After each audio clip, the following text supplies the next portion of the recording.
A very good evening and welcome to all of you to this 27th webinar in our series of Wise Views interactive webinars. We have been holding these webinars each Friday at 6:30 p.m.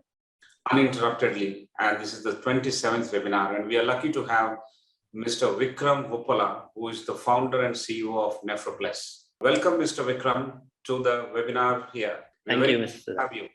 We have with us Professor Prasad, who is the Director for Academic Wing. He is also there. Ladies and gentlemen, the webinar this evening is also being live streamed on Facebook on ICFI online handle. We will have in the next 1 hour or a little more, a very interesting conversation we are all looking forward to. Over the last 1 week, we have been receiving several registrations, and registrations mean very interesting questions also from various participants. So what we are going to do now is we will introduce the guest first, and then we'll begin the talk. And soon after the talk, we will get into the Q&A session. So permit me to share the screen, please. We have Mr. Vikram today. He's going to talk about ethics and leadership perspectives from a healthcare entrepreneur.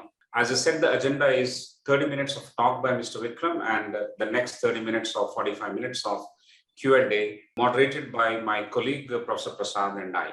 Ladies and gentlemen, we take honor and pride to present Mr. Vikram Vuppala. Mr. Vikram is the founder and CEO of India's largest dialysis network. Now it is Asia's largest dialysis network, that is NephroPlus. After spending about 10 years in the US healthcare industry, his passion to redefine healthcare delivery in India has actually prompted him to found NephroPlus in the year 2010. Mr. Vikram has expanded NephroPlus to Asia's leading dialysis network of 250 centers in 150 cities across 4 countries. That's a very, very big achievement. NephroPlus has rapidly grown under his leadership to become the 7th largest dialysis network in the world in just a span of 10 years. He had raised more than 70 million USD in 4 rounds of private equity funding over the last 8 years from Bessemer Venture Partners BVP, IFC, and InvestCorp. You'll be very happy to know that prior to founding NephroPlus, Mr. Vikram was a strategy consultant at McKinsey in the US. Mr. Vikram, with over 2 decades of global healthcare experience, has helped various healthcare firms on strategic issues such as business development, growth strategy, portfolio rationalization, and M&A. Prior to McKinsey, he worked at Abbott Healthcare and ZS Associates. He has been a speaker at numerous entrepreneurial, healthcare, and investment conferences as expected.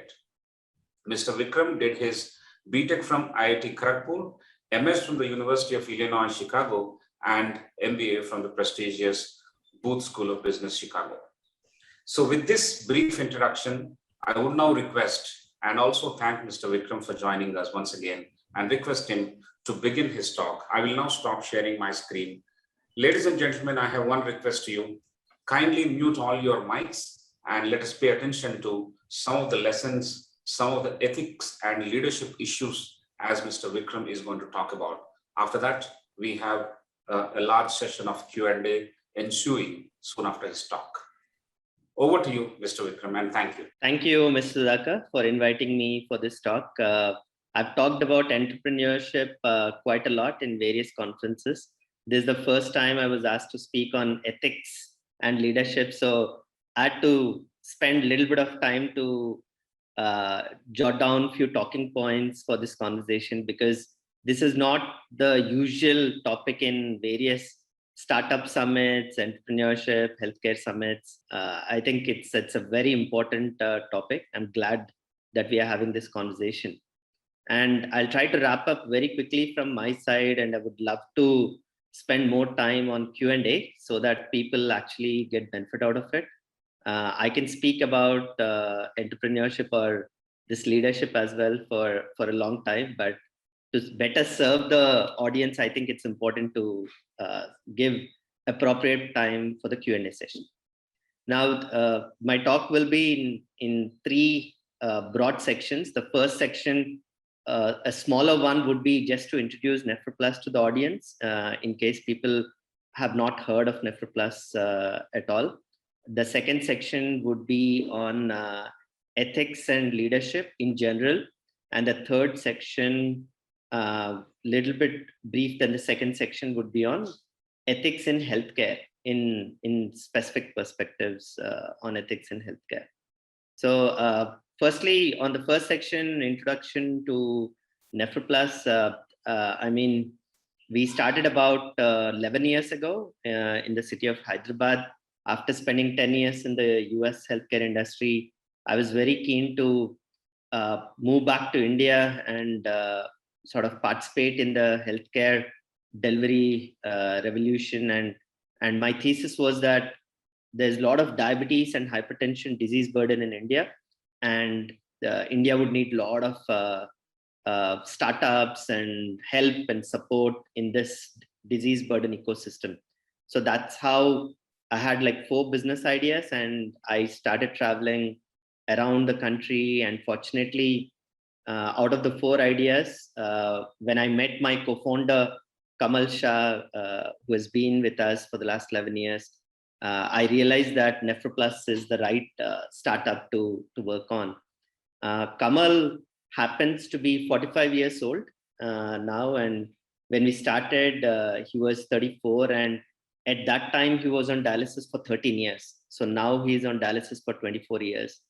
And when I met Kamal in Hyderabad, I realized that if we have a co-founder who is on dialysis himself, then we would understand the customers better than any other network in the world. So that's probably the USP that we latched onto. And we with Kamal's help, we redefined the entire patient experience in the Indian dialysis system.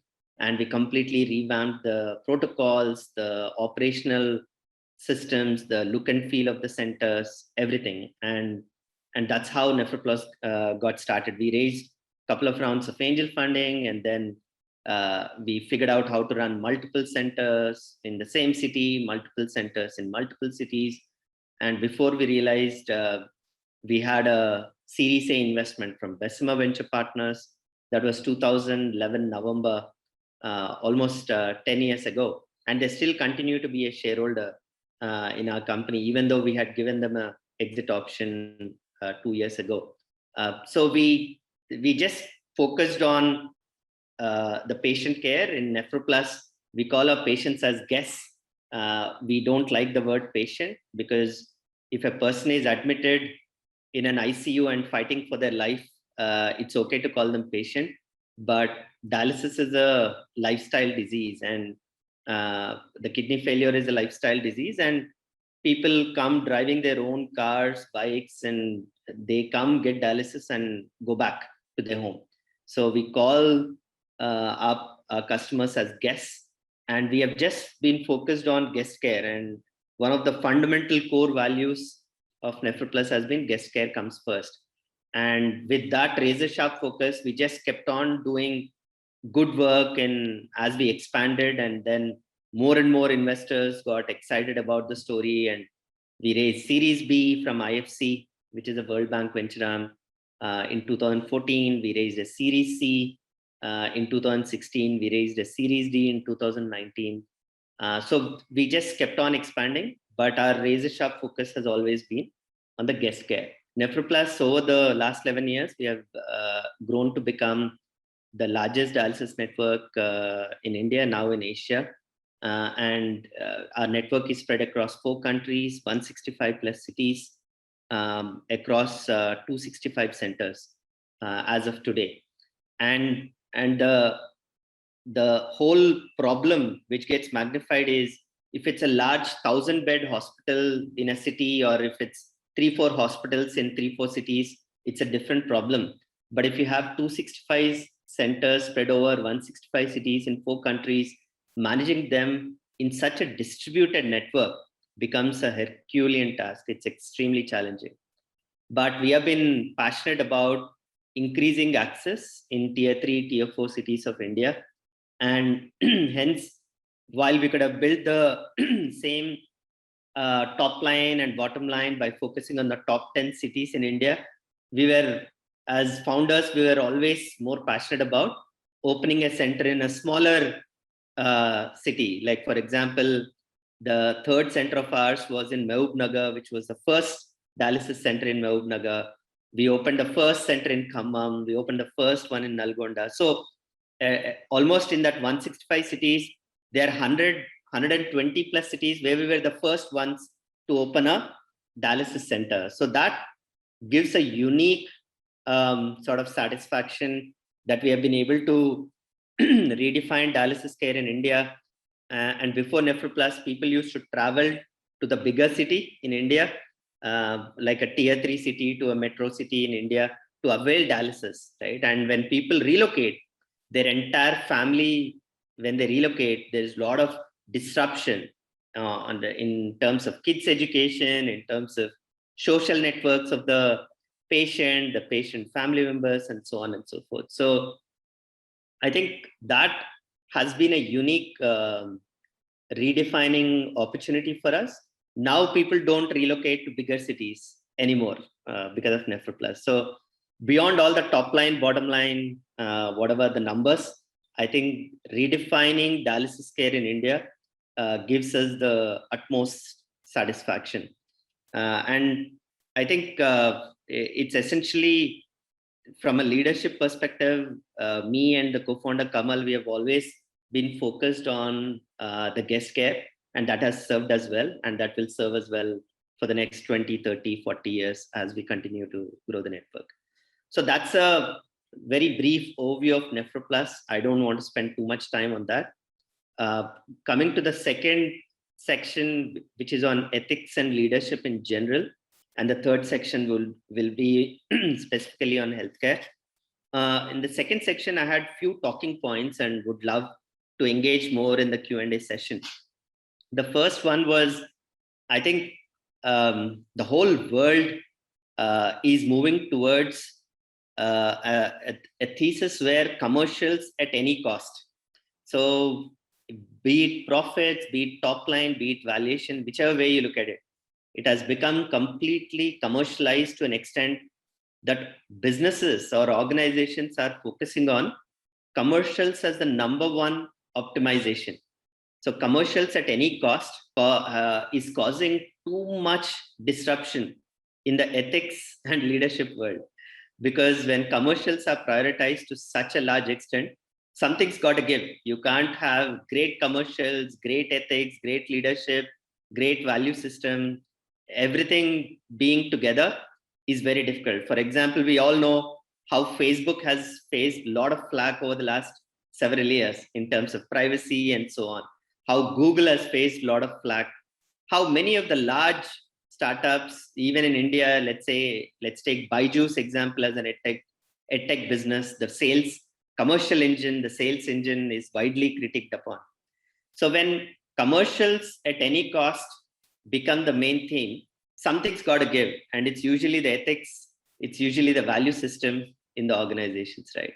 So this whole unhinged capitalism where commercials are the number one optimizing parameter, be it top line, bottom line, number of users, number of monthly active users, be it valuation, whichever way you look at it, that has put too much pressure on the ethics platform in the business world. And I think it's real. If you look around, you will acknowledge it. We should not be in the denial mode about it. It is real that businesses all over the world, and I'm by no means speaking about just India. I travel around the world and it's consistent across the world. Unhinged capitalism is here, and unhinged capitalism is putting enormous pressure on ethics in the business world. The second point I had was, ultimately the ethics of an organization is dependent not on the management team of an organization, it's dependent on the owners of the organization. What do I mean by that? I mean the shareholders of an organization will determine the ethics and the values of the organization. sometimes people may think that, hey, no, it's the CEO who determines the values of an organization, the ethics of an organization. If the CEO is a small owner in a company and the majority stake is held by other shareholders, other owners, in the board meetings, what happens is the shareholders set the tone, or the owners, majority of the owners set the tone in general. There will always be very, very few exceptions, 0.1% and so on. But let's take it as a fair point that it's the owners who set the tone on the ethics. Now, how do they set the tone? If a management team or the leadership is doing the right things, but the commercials suffer, the owners, in general, 99% of the owners don't like it. 99%, 99.9% of the owners would want great commercials, and they don't want to hear the underlying risk factors, underlying ethical factors, right? If your performance is great, no questions get asked. If the performance is not great, many questions get asked. So the owners are the one, the shareholders, majority of the shareholders are the one who are determining the North Star of an organization. Now, in startups, there are companies where the founders have disproportionate voice, disproportionate voting rights, whichever way you want to call it, or the founders have disproportionate credibility in which they will dominate. If they are very particular about ethics, they will ensure that ethics prevail over commercial maximization formulas. So I think people sometimes, they don't understand this owners versus the management team issues in terms of driving the ethics and values. That was the second talking point. And owners will always incentivize the management team towards commercial maximization. So I'm sure when you look at any of the reports that you see in terms of management compensation, I'm sure you realize that it's usually percentage of profits or percentage of top line growth based on various metrics. Ethics and value system does not factor in any of the management team incentives. So structurally, it's a lopsided issue. Structurally, it's a messed up issue, right? So unless the founders or the leaders of an organization are very headstrong and very particular, it's all downhill. The commercial optimization takes over. That's the sad reality. We should again not be in denial. That is a brutal reality. I think the third talking point is around the nuance of ethics versus ethical, unethical versus legal, illegal. Now, legal, illegal, no one wants to do illegal stuff, right? People can get caught and people can get jailed. But ethics is related to legal and illegal, because if you want to do something wrong, you will figure out, if you are unethical, you will figure out a way to legalize the illegal act. What do I mean by that?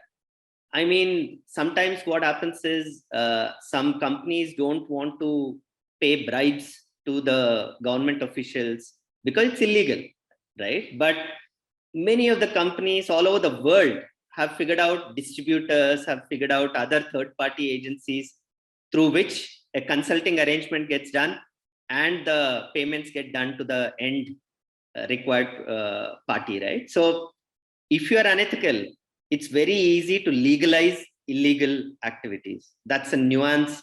No one wants to do illegal stuff, but if you are unethical, you will figure out a way to do illegal stuff in a legal manner.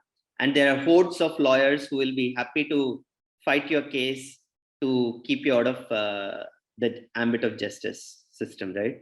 So I think the key is to figure out how to introspect and figure out your own ethics North Star and be focused on it and not get swayed because of the board pressure or the shareholders pressure or various other short-term pressures. I think it's a gray area. Ethics will determine what you do in a gray area context. For example, if it's a black and white situation or a 1 and 0 situation, It's a no-brainer. Everyone will take the right decision. But ethics will be tested only when it's a gray area where you can go this way or that way. Both are permissible options. But if you are ethical, you will take the right decision. If you are unethical, you will take the slightly less right decision. So your North Star will help you take the right decision rather than the suboptimal right decision. And I think one of the strong points I had on ethics in an organization is the employees in an organization, they don't determine the ethics North Star by looking at the value statement or the website or the town halls or the speeches, interviews by the leadership. What I call them, this important moments, these are called moments of truth. Moments of truth is where the leaders take decisions in an organization and the entire hierarchy is watching what is the decision being taken. And the moment of truth is when the leader, despite what some companies may have very, very flowery values statement, flowery ethics driven statements and aspiration. But when it comes to the moment of truth, the decision taking time, if you take an unethical decision, all the literature, all the website, all the interviews, all that goes into the trash can. What matters is the moment of truth. Your people will look at you based on what decisions you are making. It's not based on what you're saying or what you are having on your website or in your value statement in the company. So moments of truth will determine your company's ethics North Star. What decisions are you taking versus what you're saying? What you're saying does not matter in determining the ethics North Star. And the beauty about moment of truth is that there is a huge, massive amplifier. What do I mean by that? If an ethical decision is made, there is a massive positive feedback loop in play where all the hierarchical employees are looking at ethical decision and they also will start taking ethical decisions and it gets rippled across the system. In the same way, if a leader is taking an unethical decision, the same decision will be amplified again in the negative side.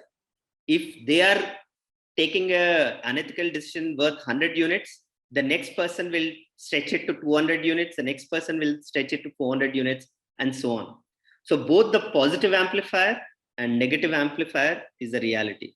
So the moments of truth are extremely important. What you do or what you decide matters 1000x more than what you say in terms of ethics and leadership. I think the other fourth talking point was ethics. As I said, trickle down from the leaders in an organization, and tone is set by the leader. For example, if the leader is highly ethical, it's very likely that the organization will be filled with a lot of ethical leaders. But if the leader is unethical, it's very difficult for them to attract ethical people in the ecosystem. So an organization North Star is determined to a disproportionate amount by the leadership's ethics North Star. So it's important for the leaders to take the right decisions, which may cause pain in the short term, but it will yield rich dividends in the long term. Now, that's a tough one, right? The whole world is going towards instant gratification. I want everything right now. I want to order on Swiggy. I want food in 30 minutes. I want to order Uber. I want the car in 5 minutes. Instant gratification is the key. And hence, for you to take a tough decision, right decision, which will cause you pain in the short term, but it will cause greater good in the long run, it's not that straightforward. It might sound theoretically very easy, but practically it's very difficult. So it's something for all the leaders to think about. One example I can share is 4 years ago, we had a very top performing sales leader in Nephroplus. And this guy was a rock star in terms of closing business development deals for us. He was bringing in a lot of business, but then there was a sexual harassment complaint on the sales leader, and he acknowledged on the sexual harassment that he proposed for a favor. So we immediately had to fire him, and there were some people in the board of directors who were saying, okay, let's do a 6-month transition time. Why should we fire it immediately? Let's give a transition time of an year for this person so that the business is not rocked in terms of sales growth. So we took a hard decision saying nothing doing. Such a person cannot work for a single day in the organization. Now that sent a huge positive ripple effect in the organization, where the women in the organization felt very safe and very proud to work in an organization where the best performing sales leader had to be fired from the company, regardless of the short-term commercial hit. Short-term, there's always pain, but in the long run, it yields very, very rich dividends, right? So leaders need to take the pain in the short term for the longer term benefits. The final talking point here on ethics and leadership is that skills can be taught, ethics cannot be. So technical skills like analytical skills, Excel, PowerPoint, Word, or whatever programming languages, all these can be taught. Ethics cannot be taught. I've seen this over the last 20-21 years. I was initially very naive and hopefully romantic, but the more I've seen, the more I realize that ethics cannot be taught. It's a binary outcome. It's either there or not there. So as a leader, what do you do? As a leader, you got to clean up your organization. You constantly need to identify the bad apples, fire them. You constantly need to add good apples and nurture them. So don't think that, okay, this person was unethical at this time, but I'll counsel him, I'll take him out for a lunch or a coffee conversation, mentor him, counsel him. Doesn't work, just does not work. Skills can be taught, ethics cannot be. That's the final talking point of ethics, the second section. So I'll move to the third section, very brief. It's already 7 o'clock. I'll be very brief on ethics in healthcare topic. Healthcare is a very, very challenging industry, right? And one of the main reasons for that is essentially, literally lives are at stake. What do I mean by that?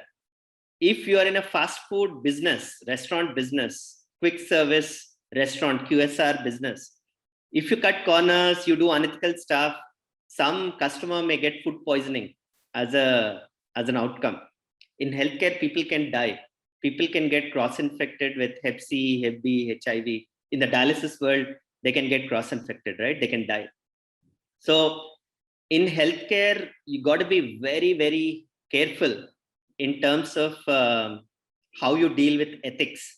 For example, NephroPlus, we have taken a call that we will not franchise our dialysis centers at all for the last 11 years. And right from day one, right from year 2, we have been getting so many requests, but I don't believe franchising is possible in healthcare because franchisees will cut corners to make some more money.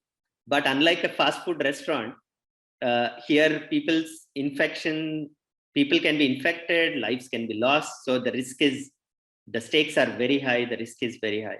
So franchising in healthcare delivery, I don't believe in at all, especially in the delivery space, right?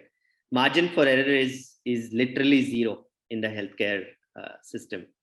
Now, the second point here was, I think in healthcare, if you want to have ethics in your healthcare business, the purpose has to be extremely clear and the purpose has to be reinforced every single week or every single month throughout the organization. Because if you drive towards optimizing on commercials, regardless of the ethics, then it's a slippery slope and it's always downward slippery slope. So you will have to be patient in healthcare. You cannot, in healthcare delivery, you cannot create a business and say, oh, I want to be a unicorn in 3 years, 5 years.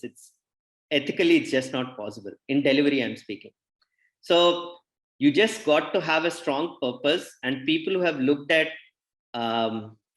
creating healthcare businesses purely for commercial gain, they get burnt out, because the hassle cost is so high in healthcare business that unless you are intrinsically passionate, you get burnt out.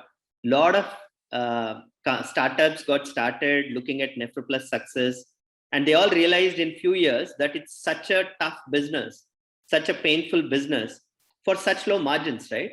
And they were not intrinsically passionate about dialysis. So if you are looking at commercial, superlative commercial outcomes, healthcare delivery is not the place to be. And if you want it to be ethically run, healthcare delivery is not the place to be.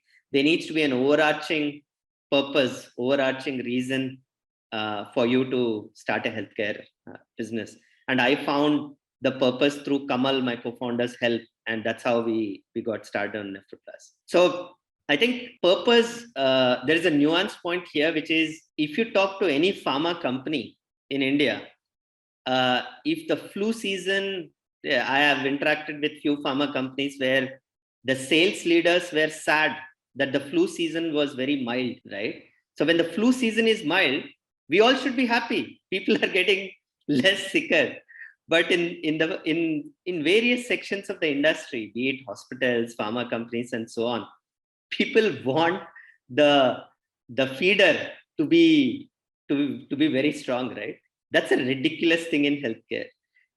What is the primary purpose for you? Your primary purpose is, if somebody is in a lot of pain, somebody needs a lot of help, then we will help them alleviate the pain. You would never want people to be in pain, right? And you would never want, if people are not pained, you would never want, oh, how come the business is slowing down, people are not in pain. But that is the brutal reality across the industry, where if people are not in pain, industry is disappointed, industry is in depression.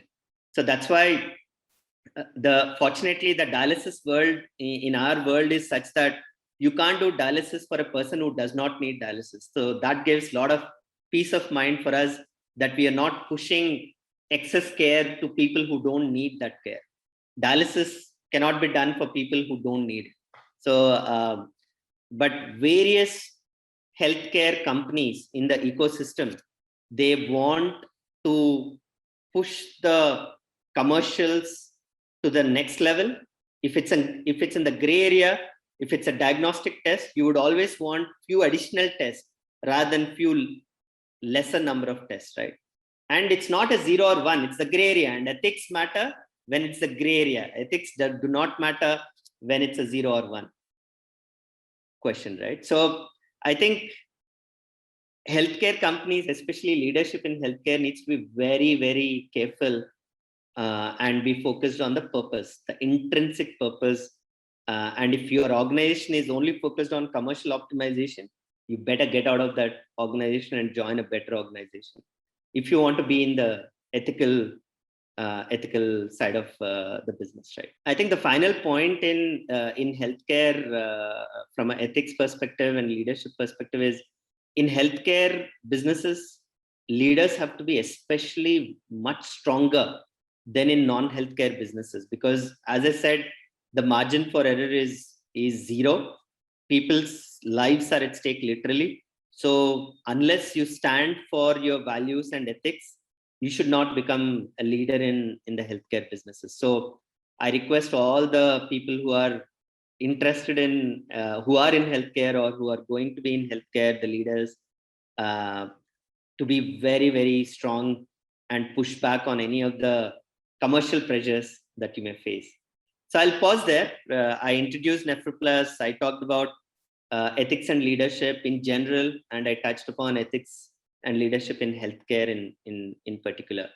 So I'll pause there, Sudhakar. Happy to answer any of the questions, please. Great, Vikram. I think that is a fantastic outline about what this session would cover. And I'm extremely happy that you have actually covered a lot of ground in such a short span of time. This is indeed a very difficult topic. And every time we broach this topic, There are layers and layers, and then there's a lot to learn. As you said, this basically is a gray area, and when it is a gray area, I think several perspectives from especially leaders like you, and more so coming from healthcare sector, it makes a good listening, one, and number two, it is extremely important for us to translate this into action. I think in our own businesses, in our own practices, in our own thinking processes, I think everything has to be translated, and there are very good lessons for us. Just to give a brief overview of what you have covered, very, very pertinently, is that the owners of the organization decide the ethical compass and not the management team as it is. I mean, the management team is on the front side, they are facing the customers and the world, but the key lies actually with the owners. They are the shareholders which decide. Shareholders in the board meeting, the kind of discourse that you have in the closed doors meetings is actually a determinant of your ethical compass. And therefore, the challenge is much, much more. Unless you are intrinsically passionate about ethics, and as a leader, if you are strong, you cannot actually move forward. So no matter what you say, you can have a great advertising agency and drop value statements and display it around your organization in your front room. But the decisions taken by you, the actions taken by you will actually determine how this organization is progressing on the axis of ethics. So great, I think those are fantastic points, but all through you have maintained a very, very nice smile on your face while talking about these candid points as well. I mean, that's something I would like to compliment you, Vikram, for telling the most difficult thing with a smile. I think you're best suited to be in the healthcare industry. I think that I'm really liking it, because some of the times when we speak the harshest things, it shows on our face. But for you, I think you have crafted it very well, or you would have right from the beginning been the very person like that. So I would compliment. The candor is what I'm actually appreciating. Several issues of practices, several issues of healthcare industry pointers that you have shared, they're all going to be discussed now. Thank you very much for this. I want to tell you that Mr. Somashekar, the former bureau chief of the Hindu Business Line, has joined us. Yes. We welcome him. Our Honorable Vice Chancellor of ICFI Foundation for Higher Education, Professor Mahendra Reddy, has joined. Several other colleagues have joined. Delegates from HMA have joined. And more importantly, as you have reached 265 centers across the country and around the world, mostly in India, tier 2, tier 3, and tier 4 cities, some of our regular participants have been from these cities and towns, including today. So we welcome all of them, and we thank that there has been a great connect. Nephroplus is very popular. People connect to this brand and the kind of healthcare delivery that you have been providing all the while in the last one scintillating decade of your service. So thank you very much on that note, Vikram. I will now bring in Professor R. Prasad. Professor R. Prasad is my esteemed colleague. He is the director for academic wing. He has architected the latest program that we have launched. It's called Online MBA Program. We launched it a few months back. It's doing extremely well. The platform has been designed by Professor Prasad. So Professor Prasad is an alumnus of IIT Bombay and IIM Calcutta, and he was an entrepreneur himself. He has experience in corporate world and academics. So 3 decades of rich exposure and experience makes what Professor Prasad is all about. We request him to start the session today. He will moderate, and we have actually a few clusters of questions, as I mentioned earlier. The first cluster will be started by Professor Prasad, and then we'll alternate. So over to you, Professor Prasad, and thank you. It's been a very wonderful introduction, Mr. Vikram. And I think your background also shows up in the way you presented the whole scenario. And we want to draw upon that, as we have kept it as ethics and leadership. So the first set of questions will be about leadership, and then we'll move on to ethics. Sure. The other thing that we are very happy about is that we have had courses which are targeted at healthcare. A lot of people mistake healthcare to be only hospital, and not look at the entire value chain, which is there. And in fact, we have a course in patient experience management. And therefore, we are all the more happy to hear from you on many of the salient aspects which are related to and connect to both. The first cluster is more about your personal experience and your journey. And this is where we'd like to bring in the leadership angle. Um it is about what motivated you to become an entrepreneur. How did you choose this field? You did say that there were 4 business ideas and then you zeroed in on one of them.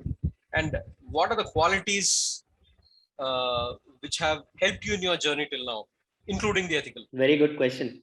So right from my undergrad days, I've always been uh, more passionate about taking leadership roles. I was the general secretary for the hostel where I lived. I was the vice president for the chemical engineering department where I studied in Kharagpur.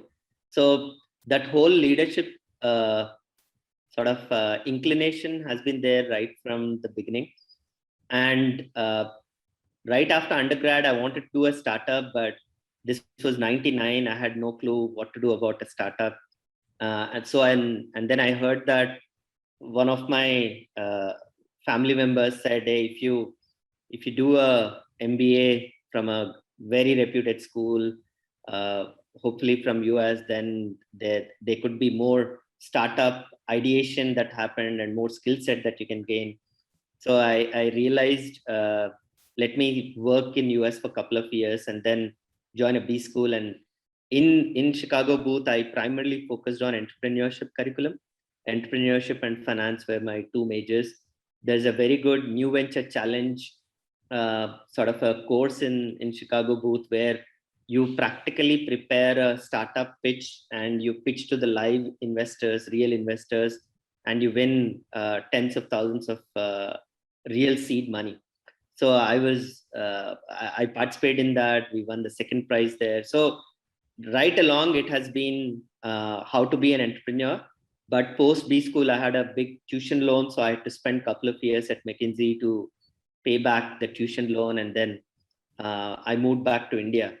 And when I moved back to India in the diabetes and hypertension ecosystem that I mentioned, there were 4 ideas. One was dialysis network, which is fairly well established in the developed world.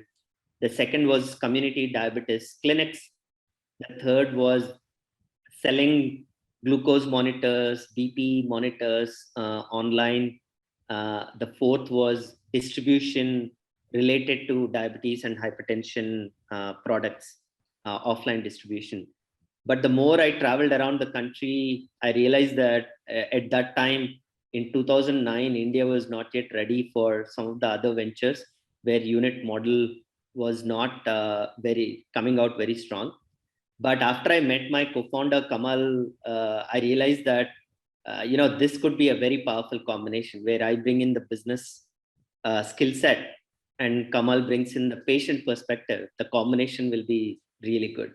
So that's when we zoned in on NephroPlus dialysis network, and it has served us well. So that's the whole angle of entrepreneurship. It's been there for a long time. It only happened after I moved back to India. Thank you very much. I think this combination of the business and the guest side of it has worked out in this particular case, and I think Yes. that's one takeaway. We now come to the second part of the question. You've had in your previous corporate experience, you've also had the healthcare experience. So if you look at India, what kind of market size exists for the segment that you currently operate in? And if you can throw some light on some of the other segments in healthcare for potential entrepreneurs in the audience and for business managers, it would be Absolutely. yeah. Sure. So dialysis market in India is $500 million today, but it's growing at a very rapid pace of 25 to 30% year on year. But what we are looking at is a global dialysis market, which is $110 billion market. Of course, 85% of it is in the developed world, like the US, UK, Western Europe, Australia, New Zealand, and so on. But with our foray in Philippines and Uzbekistan, the aspiration is over the next 10, 20 years, we will disrupt the developed world dialysis market as well. So the market for us in India is $500 million, globally $110 billion. and we still hold very small market share in India, and of course globally it's a minuscule market share. Now the other segments, I think if potential startup ideas are being looked at, there's a lot of action in the health tech space where the whole digital experience for the prospective wellness or health seekers, if startups can help digitalize the whole experience and make it much more convenient, there's a lot of action happening there. It could be a massive 10-20 billion dollar market opportunity. Next 10-20 years we'll see a lot of value coming from the digital health tech space. And the traditional delivery, be it hospitals, is a very big business, but it's a very tough business unless you achieve a certain scale. So if you're not highly capital empowered, then hospitals is a very tough industry to be.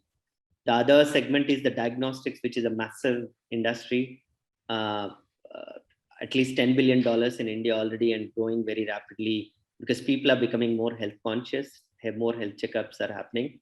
There also, you can create a very solid business, and there is a lot of requirement even beyond metros in tier 3, tier 4 cities. Very good high quality diagnostic opportunities are also there.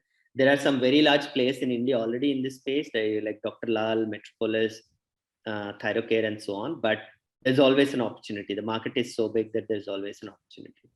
So these are some of the segments. Eye care is growing steadily. Oncology is another area where there is a lot of action happening on the startup space, and that's more related to digital oncology. How do you serve the patients, cancer patients, in a online plus offline? Offline will be light touch, online will be heavy touch model. So there's a lot of action in oncology.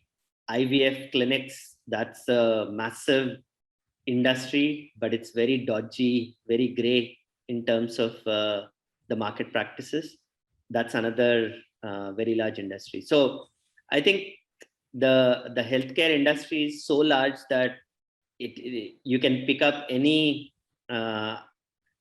particular segment and make a big dent, and you will create a large business. But you need to have an edge. What is your USP? Like Kamal being the co-founder of NephroPlus is the USP. What is your edge to make a disproportionate impact in that disease area or in that segment? That's something that you should really look at before starting up. Thank you. I think there have been a lot of very, very practical segments that you've spoken about. And for all the potential entrepreneurs who are listening in, I think there's a potential market study and project possibility in what you're saying, including many of the MBA students who want to get into this later. I think the point you brought about of wellness and this care versus cure business, I think that also is something that gives a lot of opportunity to people.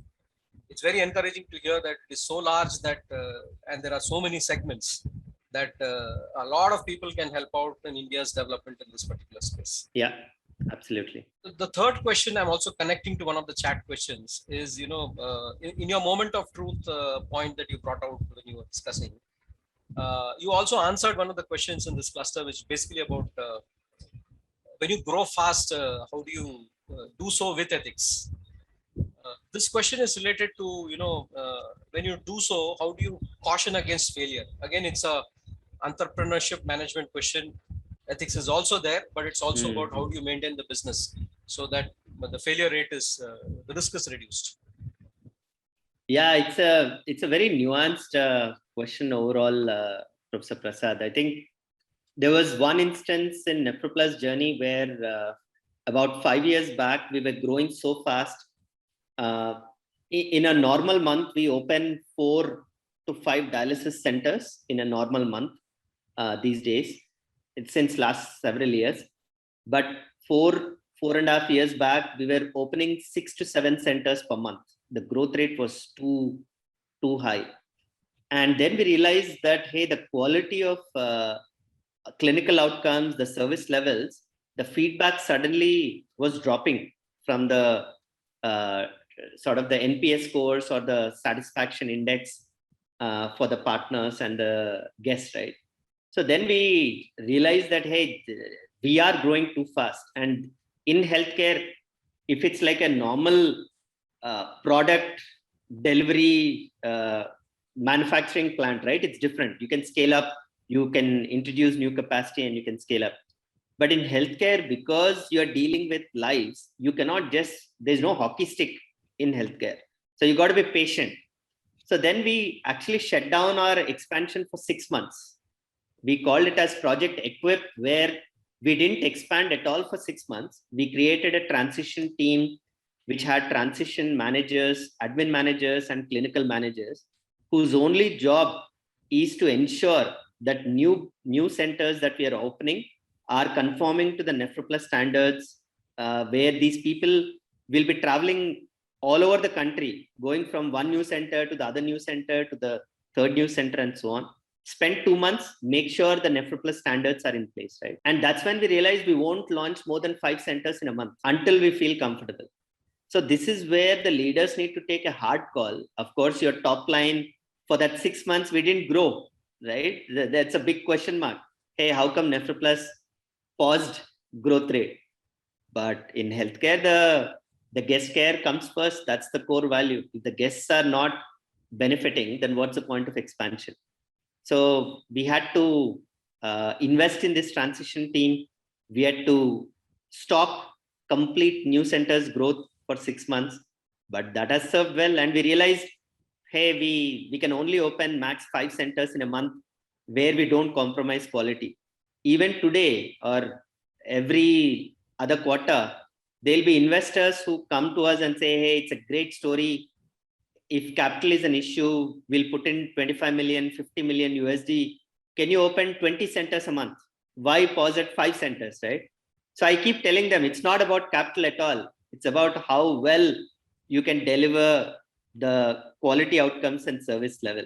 It's not, healthcare delivery is not a capital issue. It's a protocol issue. It's a clinical outcomes issue. It's a life at stake issue. So just because you have capital, a lot of companies, startups go through this phase. Even in healthcare, there are a bunch of startups who are into primary healthcare, and then they raised a ton of money and they expanded way too fast. And they shut down equally fast, because when you expand way too fast without managing the quality, ultimately your brand gets messed up. Your reputation goes down.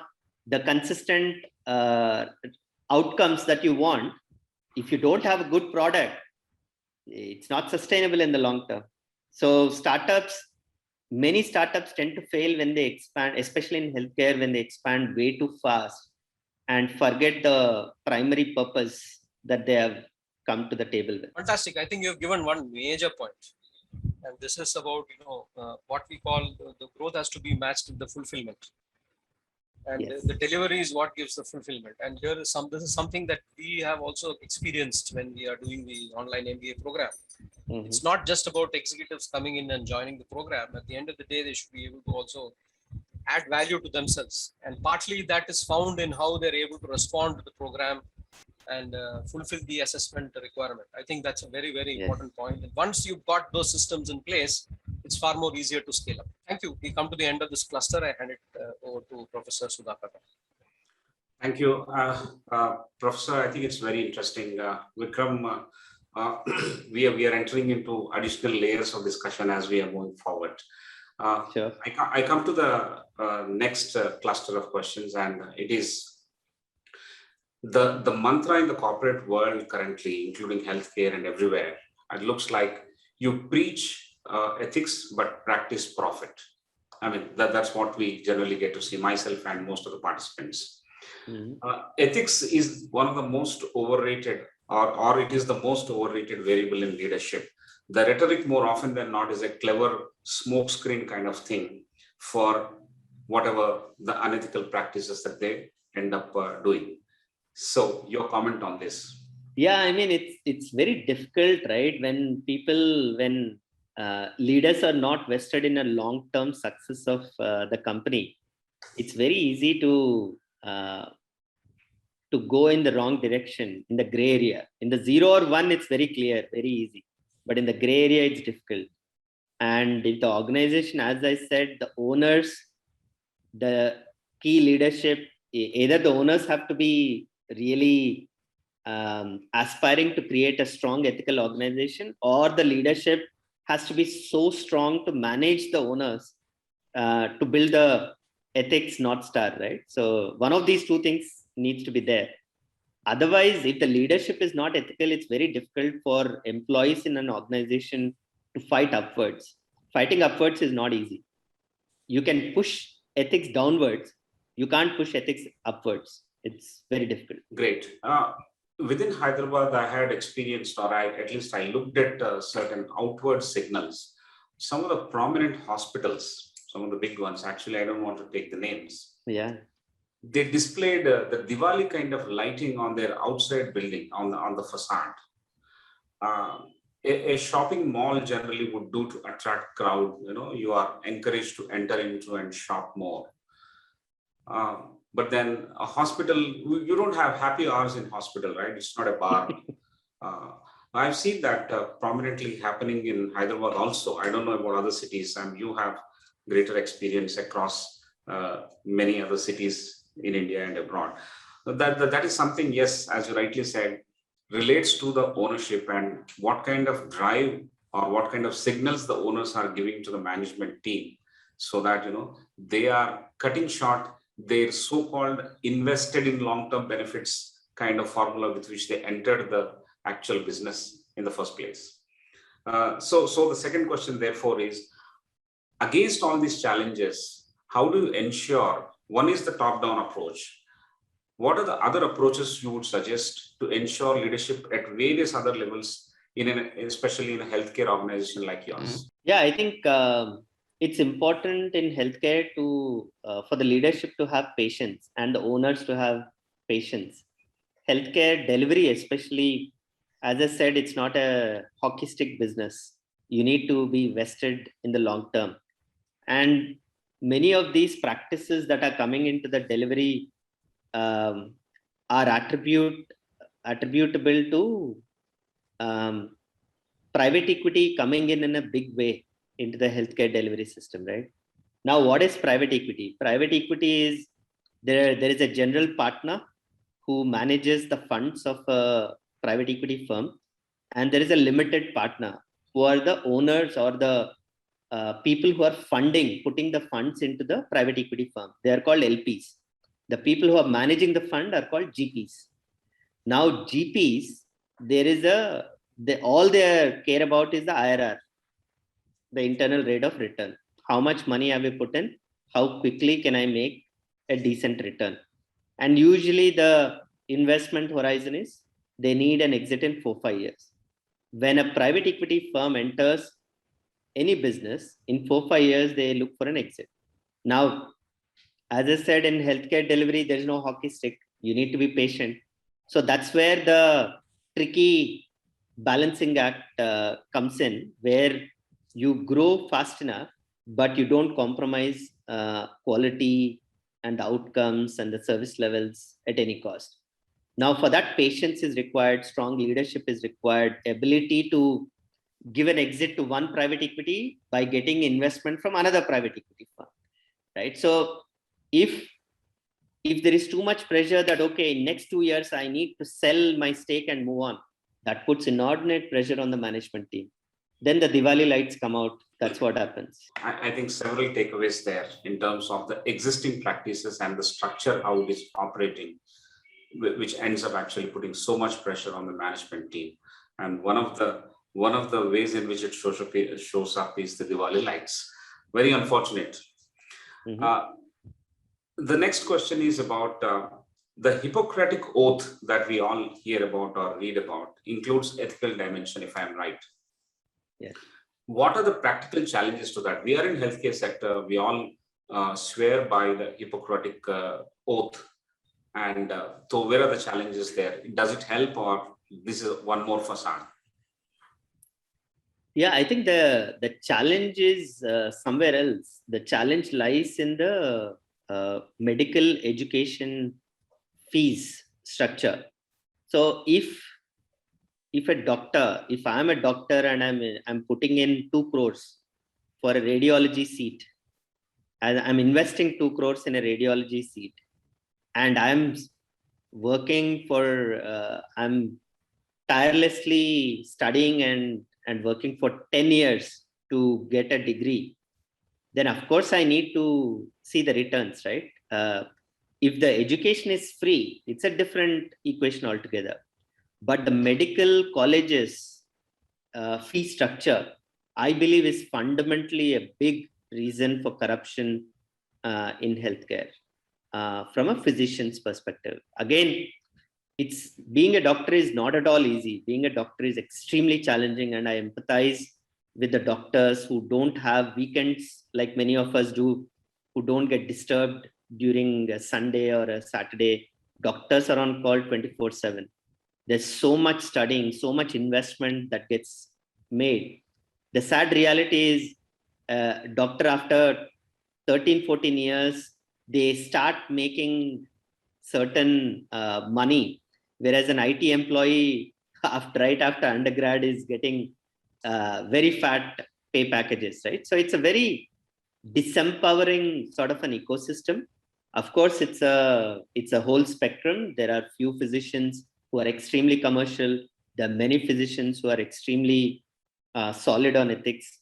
But the medical education funding is just the way elections funding is the root cause of corruption, the medical education funding is the root cause of corruption in the ecosystem.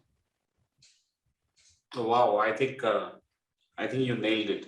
The medical education funding piece that actually is causing the trouble as far as the ethics is concerned within healthcare sector. So thank you very much for that view. There is another question. See, you already stated that there is no franchising in healthcare delivery that you believe in. We also believe in education that there cannot be franchising. At least the delivery has to be done by our own faculty members, and Professor Prasad will touch upon that a little later. That's an amazing piece, the value for the organization. So Mr. Vikram, how do you balance when you talk about pricing for healthcare delivery, the healthcare product, for example, how can you relate it to something like ethics? So you don't price is too high, you get it right, appropriate there, always be governed or always be guided by your ethical compass. How do you balance these two? Yeah, it's a tough balancing act. I can give you a very specific example related to dialysis center in Nalgonda. So when we launched our first center in Nalgonda, there was no other dialysis center in Nalgonda. Now, if we were ruthless on the commercial side, we would say each dialysis in Hyderabad, if it's costing 2,000, I'll price it 3,000 in Nalgonda, because if a patient has to come to Hyderabad for dialysis, there is a transportation cost, there is a time that's being spent by them and the family members. Now, the pricing is related to economic value add. Economic value add, you will consider the travel cost, you will consider the time cost, you will consider the loss of earning wages for the family member. All that put together, we could have easily priced it at 3,000, and still the patient would grudgingly come to our center in Nalgonda. But we have started the center at 1,200 pricing. Now it's probably at 1,300, 1,400 pricing. That's where the ethics come into the picture, right? There is a famous pharmaceutical company case, which is, there's a guy called Martin Shkreli, who basically bought some pharmaceutical products in the US, which costs about $10 a pill, and increased the pricing to $400 a pill.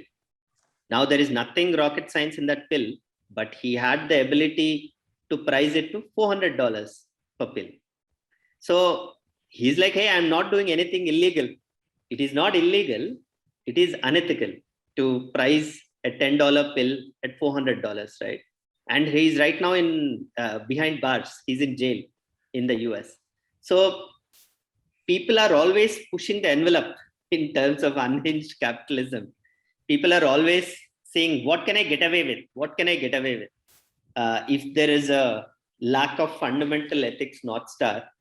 That's why the balancing act is the leadership needs to be very, very strong. Leadership needs to be very, very patient. Is the leadership in it for the quick buck or the long-term impact story? All these things will determine the nuance. Great. That's a very touching example that you're giving. I am from the town of Nalgonda and I know about NephroCare, Nephro Plus, the establishment. My brother is undergoing, my elder brother is undergoing the treatment, and he's right now, he's one of the participants. He is keenly listening to you. And yes, he told me that it is around 1,200 rupees or 13 or 1,400 roughly around that. I think that's an amazingly balanced pricing that you've brought to that particular level of a city or a town where you are operating. So much of opportunity cost for the people who are attendants, who are actually doing dialysis for themselves on their own. They will have to go through so much of economic value add. So that's great thinking on your behalf. I want to compliment you and the entire team out there for displaying your ethical leadership out there. So one last question before I wrap up this particular module is that is ethical leadership a favor or a responsibility? One of the participants wants your views on that. Absolute responsibility, no doubt. Yes, fantastic. It ties up very well, quite consistent with the talk that we have been having so far. I would request Professor Prasad to continue the next session in the sense that next cluster of questions that we have for Mr. Vikram. Professor Prasad, please come in. I think we have already understood the challenges which are there for the management team, and also the forces which come in from the ownership and the those who have invested into the business.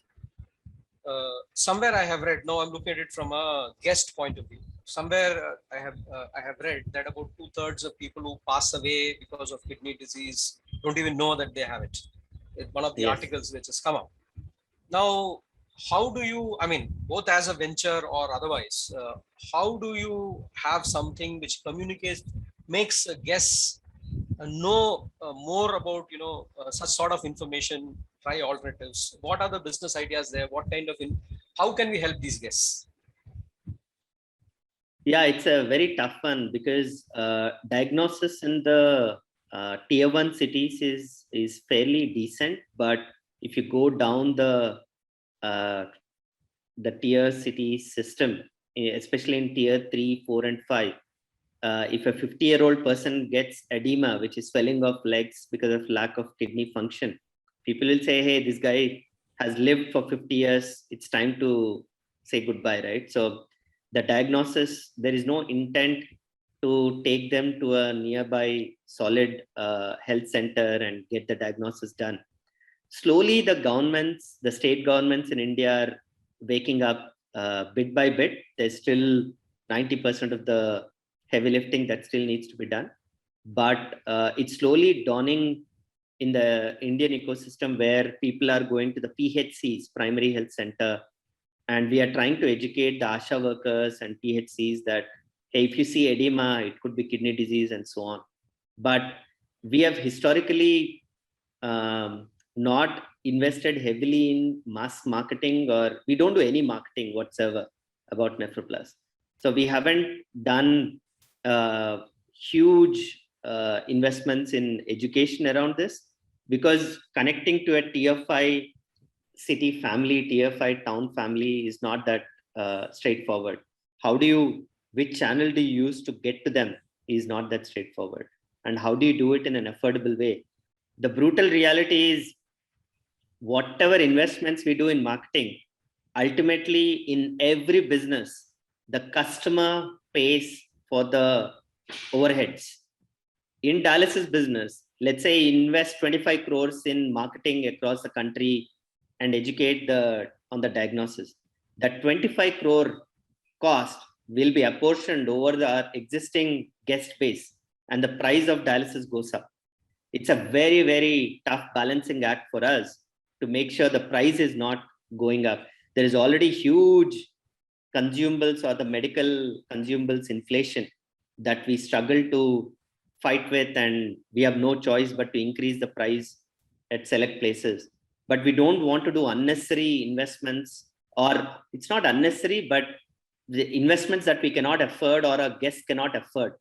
If we increase the price by 25%, many of our guests may drop off from dialysis and they may die. So it's a balancing act. It's tough. Thank you. Thank you very much. I think it's heartening to know that your spend on marketing is what you have mentioned about it, and that you're very sensitive about this fact when it comes to pricing.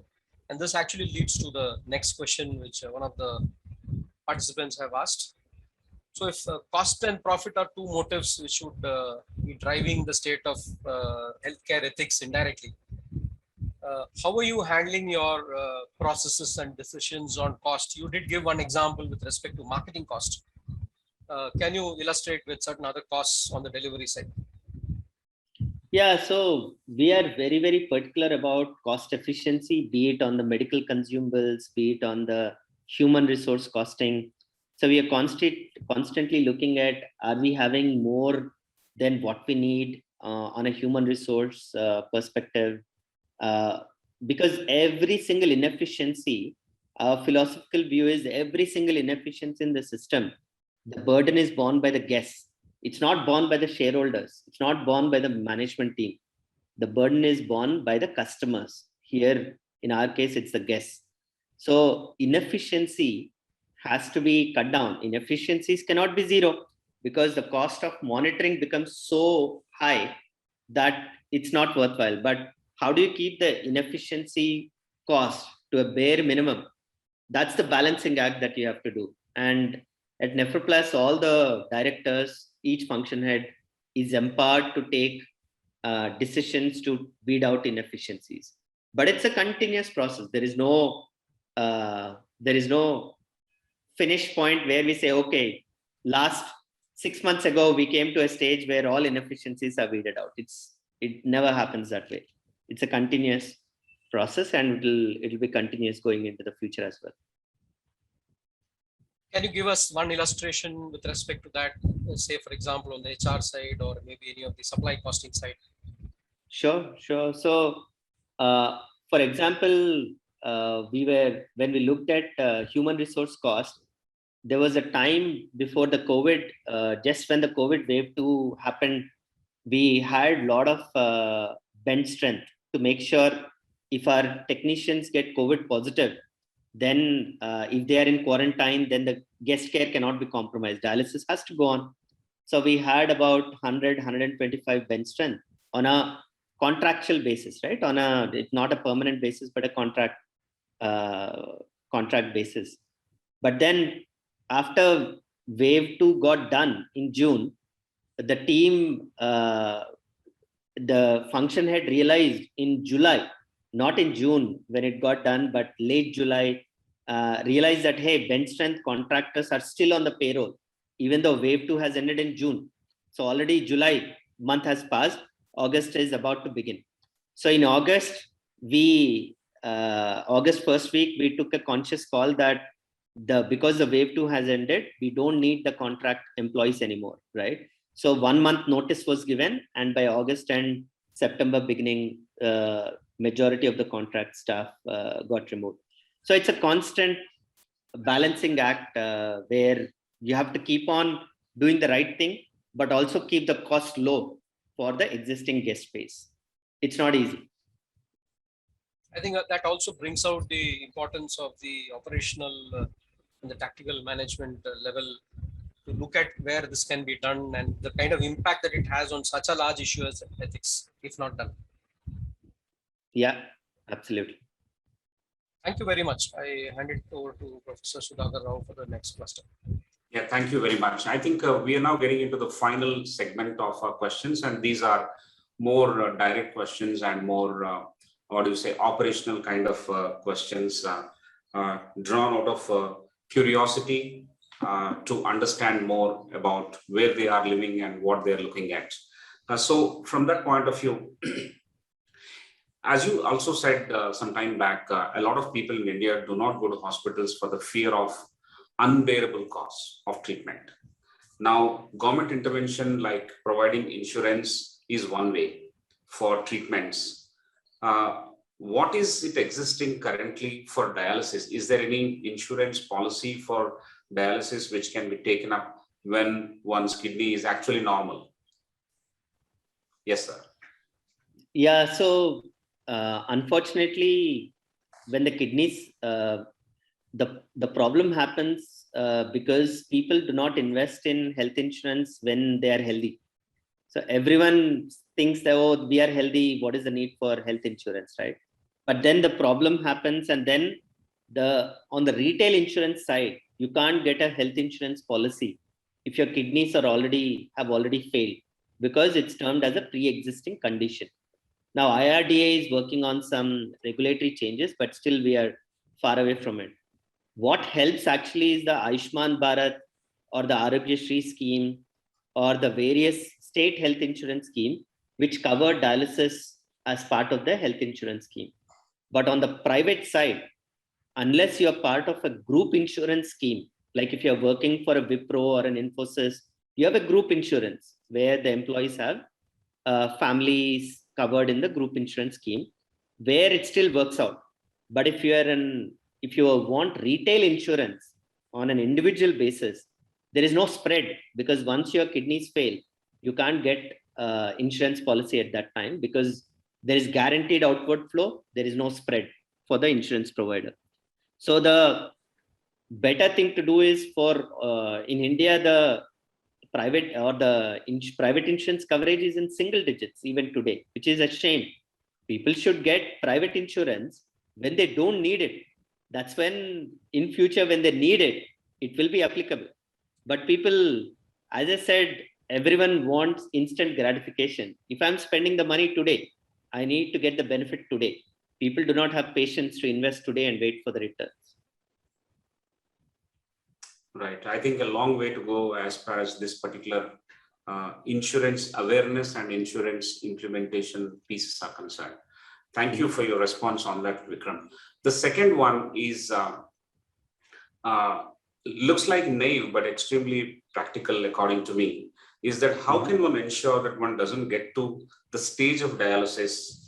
I know there is some awareness, and there is always a limitation to spreading awareness, education, and all those things. And there are a variety of channels who do that. I'm not necessarily saying that only NephroPlus has to do it, but then there are various partners in the entire healthcare spectrum that are doing. But pinpointedly, if you are being from the segment, if you can tell us what can be done to ensure that one doesn't get to the stage of dialysis working back. Yeah, absolutely. So I think there are various steps people can take to keep their kidneys healthy. I think the biggest thing is leading a healthy lifestyle, which is easier said than done. In terms of making sure you have basic exercise in your regimen, you have reasonably healthy diet. Occasional binging is not an issue, but if you eat 5 days outside with restaurant food, then something's got to give, right? You can't abuse your body over a prolonged period of time. So, and then the stress factor is causing another issue leading to diabetes. And the reason for kidney disease is diabetes and hypertension.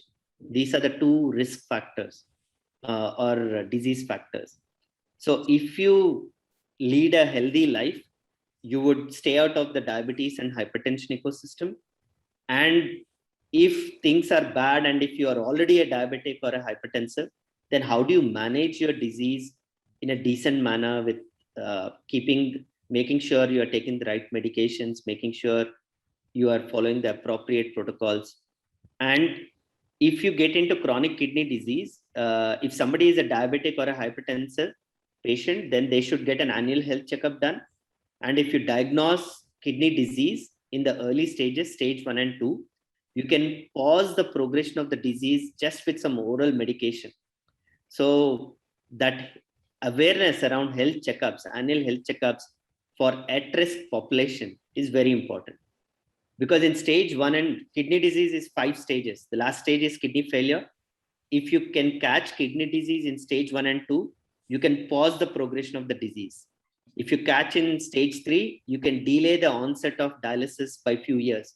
If you catch in stage 4, you can delay the onset by an year. Stage 5 is when you need dialysis. So I would rather recommend for people not to get into kidney disease funnel.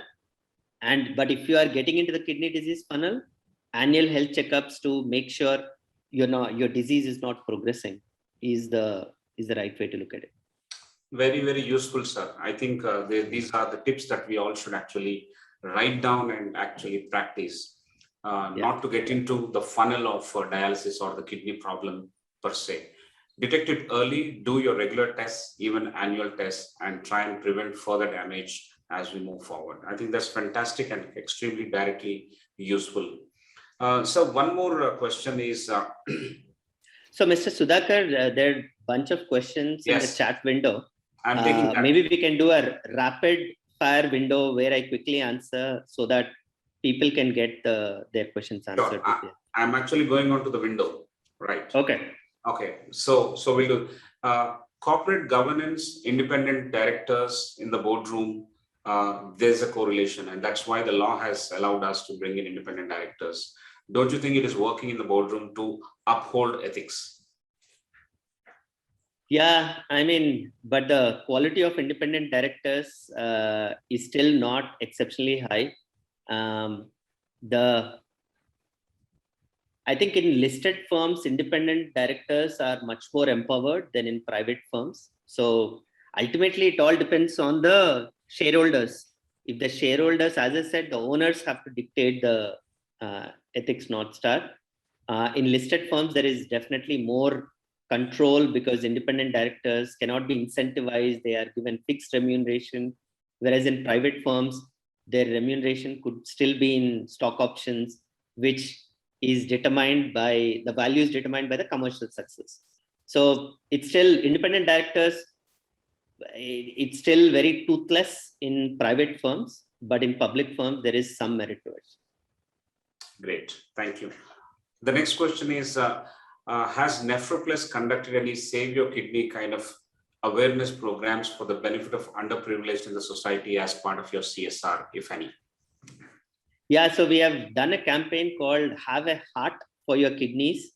And we conducted this in many PHCs of Andhra Pradesh as part of our CSR activity, where we educated or at least tried to educate the PHC staff so that they can educate all the incoming population. We have done that there. We have done one in Uttarakhand, but there's so much more to do. It's about how do you invest heavily in this while keeping the price to the end patient, end guest at a medium level. Great. Since you said it is rapid fire, I'm going rapidly forward into it. Is there any international framework or metrics to measure ethical leadership in healthcare sector? No. Yes, you mentioned it's a very fuzzy. Yeah, it's a very fuzzy topic. There are many international metrics to measure commercial success, not ethical leadership. No. Great. What are the sources of funding for a healthcare entrepreneur broadly? All sorts of funding are open, right? Be it debt or private equity. It's in private equity, you can do angel round of funding, you can do venture capital funding, you can do large growth oriented private equity investors funding. The healthcare also has same source of capital like any other business. It's just that you need more patient investors. That's all. But there is no special source of funding for healthcare businesses. It's generic. Right. Last two questions, sir. How do I open a scan center in a small town like Tenkasi in Tamil Nadu? What kind of knowledge I'm supposed to be equipped with? Yeah, first question is, why do you want to open a scan center in that city, right? So if you're looking at pure commercial success, I can assure you that you might as well invest that time in something else, which you are aware of. But if you want to open, I think understanding the current, going and meeting the current scan provider in the vicinity, mapping out the market and figuring out where the gaps are, what kind of tests, what is the pricing that you need for that test, and talking to a manufacturer of that scan machine to provide you a pay-per-use commercial arrangement rather than a upfront purchase arrangement. So there's so many things that you can do. But firstly, why do you want to open a scan center? That's something you need to think very, very deeply. Okay, great. One of our senior professors was joined from Tripura. We have a university in Tripura. We have actually 11 universities. Out of that, 5 are in Northeast: Meghalaya, Mizoram, Nagaland, Tripura, Sikkim. And our ICFA University Tripura is a great hub. It attracts variety of students from the entire of Northeast. And then we have paramedical kind of healthcare programs run. And we find a great traction there. So the professor is saying, as part of the institute, can we attach with NephroPlus in some way, teaching the degree of dialysis care or the dialysis care tech?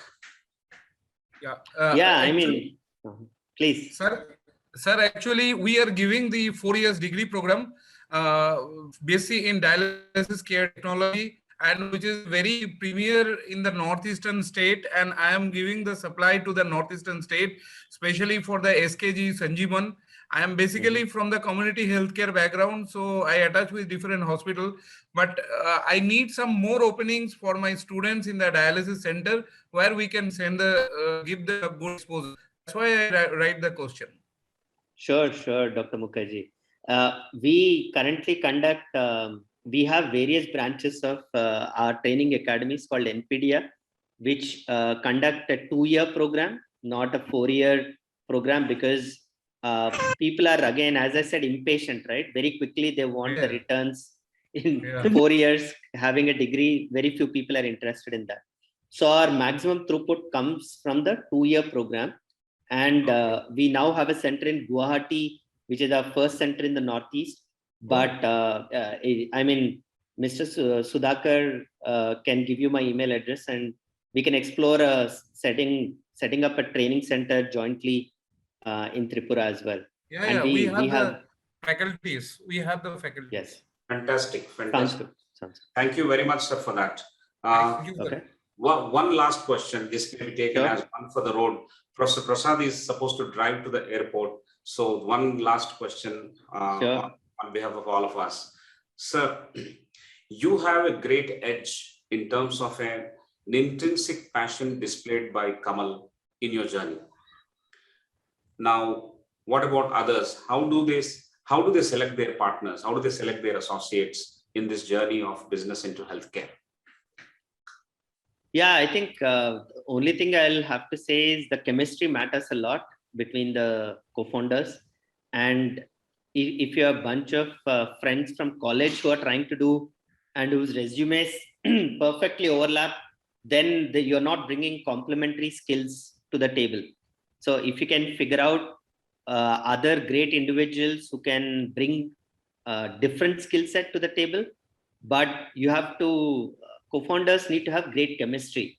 So many times I've seen startups where the co-founders dissipate after a couple of years, because startup journey is a roller coaster. There will be ups, there will be downs, there will be many downs, then ups. So unless the chemistry is great, the passion is great, it's very difficult. So it's like choosing a life partner. There is no magic sauce, but meeting a lot of people, talking about the purpose, talking about the reason why you want to do something. Initial conversation may not at all be related to the venture. Initial conversation could be very generic, but if you like somebody, you can maintain your Rolodex and reach out to them once you have a concrete idea and say, hey, what do you think about this idea? Rather than asking them to be a co-founder as a first step, you can just bounce the idea, and then if they get excited and you really like them, they like you, then pushing the concept of co-founder or joining the story could be interesting. But it's like finding the right life partner. It's very difficult. There is no magic sauce to it. You just have to meet so many people, talk to so many people, that hopefully you will find few good people that you can do the journey with. Great. Mr. Vikram, I think you have very nicely put it. Finding an entrepreneurial partner is something like finding your life partner. Chemistry matters, and then it works in the long run. So thank you very much. And on this profound note, we will conclude this session, and we would like to thank you very much for answering all the questions with so much of patience and that therapeutic smile on your face. while answering each and every question. Very, very important takeaways are that unhinged capitalism is driving us towards this commercial interest and for profit, not just for profit, but the extremely disproportionate focus on profit and keeping the purpose in the back seat. I think that's where is the root cause, and there are no incentives for ethical actions or ethical leadership per se. Therefore, it is again a structurally lopsided situation out there as far as ethics and leadership is concerned. The moments of truth is an amplifier, both positively and negatively. If you do positive actions, everybody else in the organization would follow. You are a role model, but if you are unethical, that also gets amplified negatively, and the entire organization would easily slip into a slippery slope of unethical compromises every now and then. And there is no franchising at all in healthcare delivery. It's a very important value system that you have actually stated. And there are thousands of reasons for that, not to franchise.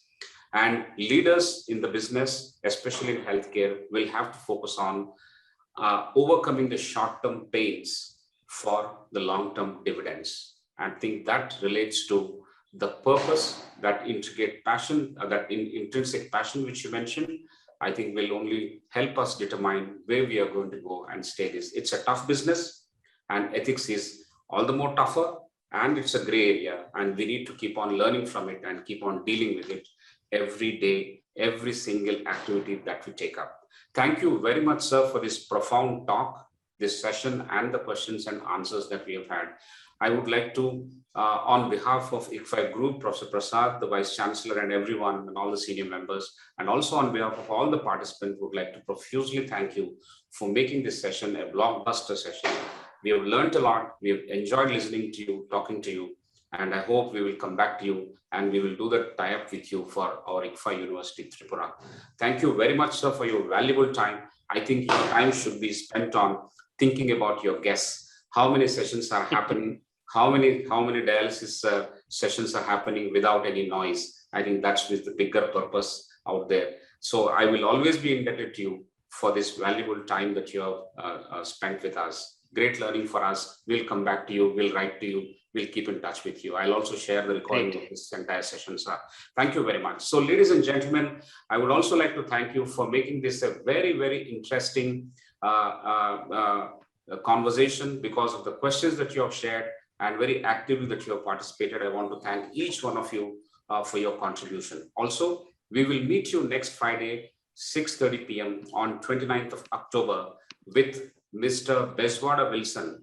Bezwada Wilson is a Raman Magsaysay awardee. He is the national convener of Safai Karmchari Andolan in this country. And I think we have some lessons in the social impact leadership that we will look at next week, Friday at the same time. Thank you all. Please take care, and we'll meet again at 6:30 p.m. Thank you all.